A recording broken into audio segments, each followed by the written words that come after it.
नमस्कार, एक बार फिर से आपका स्वागत है हमारे channel gardening and much more में। और बहुत सारे किसानों का क्वेश्चन था कि हमारे पास रिकमेंडेड डोजेज़ रहती है लेकिन हम लोग कैलकुलेट नहीं कर पाते हैं कि फर्टिलाइज़र जो है। तो आज हम आप लोगों को बताएंगे कि प्रकार से हम इसका डोज निकाल सकते हैं। जैसे सपोज़ करिए कि आपके लिए आपका जो रिकमेंडेड डोजेज़ है वो 100, 100 एंड 100, यानी कि 100 नाइट्रोजन, 100 फॉस्फोरस और 100 पोटास, ये हमारी रिक्वायरमेंट है केजी पर हेक्टेयर किसी एक क्रॉप के लिए। और हमारे पास जो अवेलेबल जो भी खाद है वो हमारे पास फर्टिलाइज़र क्या है, एक यूरिया है और दूसरा डीएपी है और तीसरा एमओपी है। ठीक है, यूरिया में आपको पता है नाइट्रोजन होता है, और कितना होता है नाइट्रोजन होता है 46%। ठीक है, और डीएपी में हमारे पास फॉस्फोरस होता है, फॉस्फोरस 46% होता है, लेकिन डीएपी में हमारे पास नाइट्रोजन भी होता है और वो होता है 18%। तो यहाँ पर थोड़ा सा आपको एक प्रॉब्लम आ सकती है कैलकुलेशन में, क्योंकि डीएपी से आपको दोनों चीज़ें मिल रही है, फॉस्फोरस भी मिल रहा है और नाइट्रोजन भी मिल रहा है, जबकि एमओपी से आपको केवल पोटास मिलता है और वो होता है लगभग 60%। तो अब हम लोग इसको कैलकुलेट करेंगे कि कैसे हम, अगर हमारे पास जो अवेलेबल है यूरिया है, डीएपी है और एमओपी है, और हमें चाहिए कितना 100, 100 एंड 100, ये हमारे एन, पी एंड के। लेकिन क्योंकि डीएपी में हमारे पास दो चीज़ें होती हैं, एक फॉस्फोरस होता है और दूसरा नाइट्रोजन होता है, तो इसलिए हमें सबसे पहले क्या करना है, डीएपी का कैलकुलेशन करना है। और डीएपी के कैलकुलेशन के लिए हमें हमको पता ही है कि डीएपी में हमारे पास दो चीज़ें होती हैं, नाइट्रोजन 18% होता है और फॉस्फोरस कितना होता है 46%। 46 का परसेंट का मतलब हम मान के चलिए 100 में 46, यानी कि 2.17 एक फैक्टर आता है। तो 2.17 को आप याद कर लीजिए, जो भी आपकी रिक्वायर्ड वैल्यू है उसको आप 2.17 से मल्टीप्लाई कर सकते हैं। आइए मैं आपको बताता हूँ कि कैसे 2.17 से आप मल्टीप्लाई करेंगे। जैसे सपोज़ करिए कि आपकी जो वैल्यू है वो 100, मान लीजिए 100% आपका फॉस्फोरस चाहिए, उसके लिए आपको डीएपी से आपको निकालना है। तो आप 100 को 2.17 से मल्टीप्लाई कर देंगे, तो जो भी वैल्यू आएगी, जैसे सपोज़ करिए 217 आता है, तो 217 kg आपका डीएपी की वैल्यू आ गई है 100 kg फॉस्फोरस के लिए। ठीक है, अब 217 kg से हमें नाइट्रोजन भी मिल गया, क्योंकि डीएपी में क्या है, नाइट्रोजन भी है और फॉस्फोरस भी है। इसलिए अब हमें ये कैलकुलेट करना है कि हमें 217 kg से नाइट्रोजन कितना मिला। ये स्टेजेस, थोड़ा सा स्टेप्स जो हैं ये इम्पॉर्टेंट है। तो क्योंकि हमें पता है कि 100 kg डीएपी में आपका 18% नाइट्रोजन होता है, 100 kg डीएपी में। तो 217 kg डीएपी में कितना होगा, 18 डिवाइडेड बाई 100 इंटू 217। ठीक है, ये मान लीजिए वैल्यू आपकी आ रही है लगभग 39.06 या 40 kg नाइट्रोजन। तो 40 kg नाइट्रोजन आपको डीएपी से मिल गया। ठीक है, और हमारी रिक्वायरमेंट कितनी थी, हमारी रिक्वायरमेंट 100 kg, 100 kg में से 40 kg आपको मिल चुका है नाइट्रोजन डीएपी से। ठीक है, अब आपको कितना चाहिए, केवल 60 kg नाइट्रोजन चाहिए। तो 60 kg नाइट्रोजन के लिए आपको क्या करना पड़ेगा, 60 इंटू 2.17 से, सेम फैक्टर आप याद करेंगे तो उसको आप मल्टीप्लाई कर देंगे 60 इंटू 2.17 से, और सपोज़ करिए वैल्यू आती है 130.2 kg। तो ये आपकी यूरिया की वैल्यू आ गई, यानी कि 130.2 kg यूरिया से आपको 60 kg नाइट्रोजन मिल जाएगा, क्योंकि 40 kg आपको ऑलरेडी डीएपी से मिल गया है। ठीक है, तो ये स्टेप जो है, सेकंड स्टेप जो है, ये आपका इम्पॉर्टेंट है, वो आपको माइनस करना है और उसके बाद जो वैल्यू बचती है उसको फिर 2.17 से मल्टीप्लाई करना है। इसके बाद थर्ड जो आपका आता है वो है एमओपी। एमओपी में आपको कुछ नहीं करना है। एमओपी के लिए आपको आसान है, जो भी आपकी रिक्वायर्ड वैल्यू है, सपोज़ करो आपको 100 kg चाहिए, तो 100 kg को आप मल्टीप्लाई कर देंगे 1.67 से। 1.67 से आप मल्टीप्लाई करेंगे तो आपकी जो वैल्यू आती है वो मान लीजिए आपका 167 kg आता है।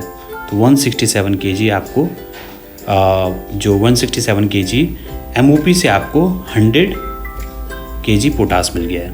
तो तीनों आपकी कैलकुलेट हो गई हैं, ठीक है। तो एक बार मैं फिर से आपको बता देता हूँ, हमने 3 चीज़ें बताई। एक आपने यूरिया से, दूसरा DAP से और तीसरा MOP से। यूरिया से आपको नाइट्रोजन मिला, DAP से आपको 2 चीज़ें मिली, नाइट्रोजन और फॉस्फोरस, और पोटास से आप MOP से आपको क्या मिला, पोटास मिला। यूरिया में 46% नाइट्रोजन होता है, इसलिए 2.17 से हमने मल्टीप्लाई करा, बैलेंस जो था। और DAP में नाइट्रोजन 18% होता है और फॉस्फोरस भी 46% होता है, इसलिए हमने इसको भी 2.17 से मल्टीप्लाई करा। और पोटास क्योंकि 60% होता है, इसलिए हमने इसको 1.67 से जो रिक्वायर्ड वैल्यू थी उसको हमने उससे मल्टीप्लाई करा। अब मैं एक एग्जांपल आपको और लेके चलता हूँ। तो मैथमेटिकली अगर हम लोग इसको कैलकुलेट करते हैं, सपोज़ करो हमें x वैल्यू है हमारी, ठीक है, x वैल्यू हमारी फॉस्फोरस की है। तो इसके लिए हमने क्या करा, जो भी वैल्यू रिक्वायर्ड वैल्यू थी हमने उसको x इंटू 2.17 से मल्टीप्लाई करा, ठीक है। सपोज़ करो ये वैल्यू आती है y वैल्यू। तो अब हम y वैल्यू से निकालेंगे हम नाइट्रोजन को। तो उसके लिए हमें क्या करना पड़ेगा, 18 डिवाइडेड बाई 100 इंटू y। तो ये हमारा नाइट्रोजन आ जाएगा। सपोज़ करो ये z वैल्यू है, ठीक है। अब हमें सपोज़ करिए नाइट्रोजन चाहिए हमको n वैल्यू। तो हम नाइट्रोजन क्योंकि हमारे पास z हमें मिल चुका है तो n माइनस z हो जाएगा, ठीक है। ये हमारा बैलेंस हो जाएगा। अब ये मान लीजिए आप लोग ये वैल्यू आपकी a वैल्यू आती है, तो a वैल्यू को फिर आप मल्टीप्लाई कर देंगे 2.17 से, ठीक है। तो जो भी ये वैल्यू आती है ये आपकी यूरिया की वैल्यू आ जाएगी। इसी प्रकार से अगर आप MOP के लिए करते हैं, अगर आपको x वैल्यू MOP की चाहिए तो x वैल्यू को आप मल्टीप्लाई कर देंगे 1.67 से मल्टीप्लाई कर देंगे। तो जो भी वैल्यू आपकी आती है वो x इंटू 1.67 यानी कि 160 गई है। तो इस प्रकार से मैंने आपको तीनों चीज़ें बता दी है कि सबसे पहले मैंने आपको बताया कि किस प्रकार से जो हमारा यूरिया अगर 100 का हमें अगर वैल्यू रिक्वायर वैल्यू है तो उसके लिए, और हमारे पास अवेलेबल जो फर्टिलाइज़र है वो यूरिया, DAP और MOP है। तो यूरिया नाइट्रोजन 46% होता है, DAP में हमारे पास फॉस्फोरस और नाइट्रोजन होता है जो 46 और 18% होता है, और MOP में हमारे पास पोटास होता है 60%। इसी प्रकार से अगर हम लोग यूरिया, हमारी जो रिक्वायरमेंट है हमारी वो 100 नाइट्रोजन है, 100 फॉस्फोरस है, 100 पोटास है। तो उसके लिए सबसे पहले हम लोग DAP की कैलकुलेशन करेंगे, क्योंकि DAP में हमारे पास फॉस्फोरस भी मिल रहा है और नाइट्रोजन भी मिल रहा है। नाइट्रोजन इसमें 18% होता है और फॉस्फोरस हमारे पास 46% होता है। तो इसके लिए हमको क्या करना पड़ेगा, सबसे पहले हमें 2.17 से इसको मल्टीप्लाई करना पड़ेगा जो भी वैल्यू हमारी आती है, ठीक है। तो सपोज़ करिए 100 हमारी जो रिक्वायरमेंट है वो 100 kg है, तो 100 kg को हमने 2.17 से मल्टीप्लाई करा, जो वैल्यू हमारी आई वो 217 kg सपोज़ करिए आई। अब हमें क्योंकि 217 किलो हमारा DAP आ चुका है, तो जबकि 100 kg DAP में हमारे पास 18% नाइट्रोजन मिल जाता है, तो 217 kg से हमें कितना मिल गया, 39.06, यानी कि लगभग 40 kg नाइट्रोजन हमारे पास DAP से मिल गया। तो अब हमारे पास अब हमें कितना नाइट्रोजन चाहिए, क्योंकि हमारी रिक्वायर्ड जो वैल्यू थी नाइट्रोजन की वो 100 kg थी। 100 kg में से 40 kg हमें DAP से मिल चुका है, तो अब हमारी रिक्वायरमेंट केवल 60 kg बची है, ठीक है। और 60 kg नाइट्रोजन के लिए हमें फिर से 2.17 से मल्टीप्लाई करेंगे, क्योंकि 46% होता है यूरिया में। तो फिर 2.17 से मल्टीप्लाई करने के बाद हमें 130.2 kg यानी कि 130 किलो के आसपास हमें यूरिया डालना पड़ेगा 100 किलो नाइट्रोजन के लिए। और MOP के लिए आपको कुछ नहीं करना है। MOP के लिए जो भी रिक्वायर्ड वैल्यू है, सपोज करें जो भी रिकमेंडेड डोज है, मान लीजिए 100 आपके रिकमेंडेड डोज है, तो 100 को आपने 1.67 से मल्टीप्लाई कर देना है। और सिंपल से है 167 किलो आएगा तो 167 kg MOP से आपको 100 kg पोटास मिल जाएगा। तो नाइट्रोजन के लिए आपने 2.17 से, DAP के लिए आपने नाइट्रोजन को 18 अलग करना है और फॉस्फोरस को 46% है तो वो भी 2.17 से, और MOP के लिए पोटास को 1.67 से मल्टीप्लाई करना है। तो हमारे पास 3 वैल्यू आ गई हैं, यूरिया, DAP और MOP। ठीक है, यूरिया आपको कितना चाहिए? यूरिया आपने कुछ तो पहले DAP से आपको मिल गया था नाइट्रोजन, और लेकिन यूरिया से आपको नाइट्रोजन जो मिला है वो 130 किलो आपको यूरिया का स्प्रे करना पड़ेगा। और DAP के लिए आपको 217 kg आपको DAP की ज़रूरत पड़ेगी और 167 kg आपको MOP की ज़रूरत पड़ेगी। ये किसके लिए है? 100 kg के लिए, 100, 100 और 100, अगर रिकमेंडेड डोजेस आपकी ये होती है। तो अगर 100 kg आपको नाइट्रोजन, 100 kg आपको फॉस्फोरस और 100 kg पोटास चाहिए तो ये वैल्यू आपको चाहिए, क्योंकि हमें DAP में हमको 2 चीज़ें मिलती है, नाइट्रोजन और फॉस्फोरस, इसलिए हमने पहले DAP की वैल्यू निकालनी होती है। तो DAP की वैल्यू से हमें फॉस्फोरस भी मिला है और नाइट्रोजन मिला है। तो 100 kg तो आपको फॉस्फोरस मिल चुका है और 40 kg आपको इसमें नाइट्रोजन भी मिल गया है। तो 40 को हम पहले माइनस कर देंगे, और जो भी जैसे 100 हमें चाहिए तो 100 में से 40 हमने माइनस करा, अब हमारे पास केवल 60 kg बचा। तो 60 kg के लिए हमें 130 kg हमें यूरिया को डालना पड़ेगा, यूरिया का अप्लाई करना पड़ेगा। और MOP के लिए सबसे सिंपल है, MOP के लिए जो भी वैल्यू आपकी रिक्वायर्ड वैल्यू है उसको आपको 1.67 से मल्टीप्लाई कर देना है, और जो भी वैल्यू आएगी वो आपकी MOP की होगी। तो इस प्रकार से आप तीनों चीज़ों से आप नाइट्रोजन, फॉस्फोरस और पोटास की वैल्यू निकाल सकते हैं, जो भी आपकी रिकमेंडेड डोजेज है, चाहे वो रिकमेंडेड डोज 50-50 की होती है, 100-100 की होती है, या आपकी रिकमेंडेड डोजेज आपकी सपोज करिए 40:40:40 होती है। तो सबसे पहले हम DAP को करेंगे, तो DAP को 40 × 2.17 से मल्टीप्लाई कर देंगे, जो भी आपकी वैल्यू आती है उस वैल्यू को फिर आपने नाइट्रोजन के लिए करना है, तो इसको आप 18 × 100 से मल्टीप्लाई कर देंगे, जो भी वैल्यू आएगी उस वैल्यू को आपने इसमें से माइनस कर देना।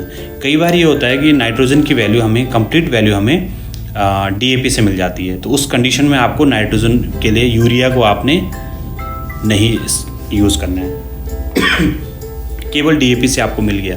अगर हमारी ये वैल्यू 20 होती और ये आपकी 100 होती और ये 40 होती, तो आपको जो 20 की वैल्यू है आपको यहीं से मिल जाएगी DAP से। तो उस कंडीशन में आपको यूरिया का डोज नहीं डालना है। खासकर जो दलहनी फसलें होती हैं, पल्सेस होती हैं, उनमें अप्लाई नहीं किया जाता है, यूरिया का डोज नहीं डाली जाती है। फॉस्फोरस से हमें वो सफिशिएंट यूरिया जो नाइट्रोजन है वो मिल जाता है। और पोटास के लिए मैंने आपको बता दिया कि 1.67 से जो वैल्यू होगी उसको मल्टीप्लाई कर देंगे। जैसे पोटास को हमने निकालना है तो 1.67 से इस वैल्यू को कर देंगे तो पोटास की वैल्यू निकल जाएगी, फॉस्फोरस के 2.17 से, और नाइट्रोजन आपका पहले DAP से, फिर उसको माइनस करना है, और फिर जो बैलेंस वैल्यू है उसको फिर आपको 2.17 से मल्टीप्लाई करना है।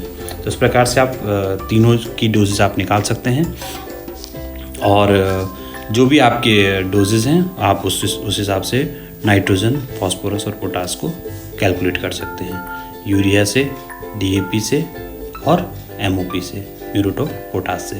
तो यूरिया से आपको नाइट्रोजन मिला, DAP से आपको फॉस्फोरस और नाइट्रोजन मिला, और पोटास से MOP से आपको पोटास मिला। तो थैंक यू वेरी मच। आपको वीडियो कैसा लगा आप ज़रूर बताएं, और कमेंट बॉक्स में जाके अगर आपकी कोई और भी क्वेरी है फर्टिलाइज़र डोजेस से रिलेटेड, किस प्रकार से आपको इसको कैलकुलेट करना है। बहुत सारे किसानों की समस्या होती है कि वो लोग कैलकुलेट नहीं कर पाते हैं, तो एक ईजी मेथड है, आप उसको कैलकुलेट कर सकते हैं। थोड़ा सा जो सेकंड स्टेप है नाइट्रोजन वाला, उसमें थोड़ा सा प्रॉब्लम आती है, लेकिन वो आपको बस ये देखना है कि आपने अगर DAP का कैलकुलेशन निकाल दिया, DAP की डोजेज निकाल दिए, तो उसमें से आपको उसमें नाइट्रोजन को निकालना है, और नाइट्रोजन को फिर जो RDF है रिकमेंडेड डोज है उसमें से माइनस करना है। और MOP के लिए तो मैंने आपको सिंपल बता दिया कि 1.67 से मल्टीप्लाई कर देना है, जो भी वैल्यू आपकी MOP की है, और DAP के लिए 2.17 और यूरिया के लिए भी 2.17 से। तो thank you very much once